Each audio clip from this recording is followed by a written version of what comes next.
किसी भी चीज़ों को जो देखने की जो एबिलिटी होती है उसे विज़न यानी आईसाइट कहते हैं, यानी उसे हिंदी में दृष्टि कहते हैं। कभी कभी लोगों को नज़दीक की चीज़ें या दूर की चीज़ें क्लियर नहीं दिख पाती, इस प्रॉब्लम को डिफेक्ट कहते हैं।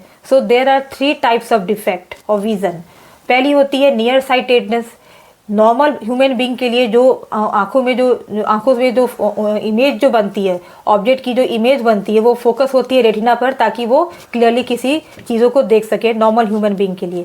लेकिन अगर किसी को नियर साइटेडनेस यानी मायोपिया का प्रॉब्लम है तो उसकी जो इमेज है रेटिना पर नहीं बनती है, वो रेटिना के सामने बनती है। तो इसे कहते हैं, इस डिफेक्ट को दूर करने के लिए जो उसे डाइवर्जिंग लेंस यानी कॉन्केव लेंस के आई ग्लास यूज़ करने पड़ते हैं ताकि उसकी इमेज रेटिना पर बन सके।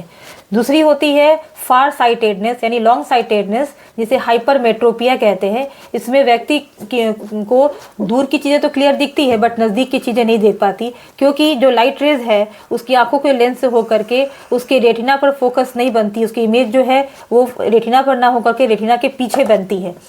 ऑब्जेक्ट की जो इमेज है रेटिना के पीछे बनती है, जिसकी वजह से वो नज़दीक की चीज़ों को क्लियरली नहीं देख पाता। नॉर्मल ह्यूमन बीइंग के लिए जो नियर पॉइंट होती है वो 25 सेंटीमीटर इन्फिनिटी से होती है, बट अगर उससे ज़्यादा 25 सेंटीमीटर से अगर ज़्यादा हो जाए तो यानी उसे फार साइटेडनेस हाइपरमेट्रोपिया की उसे प्रॉब्लम है, डिफेक्ट है। तो इसे दूर करने के लिए व्यक्ति को आई ग्लास कौन सी यूज़ करनी पड़ती है? कन्वर्जिंग यानी कॉन्वेक्स लेंस।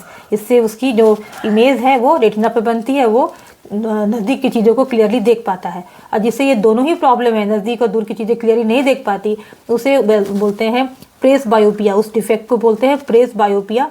इसमें जो चश्मा होता है वो बाईफोकल लेंस का बना होता है।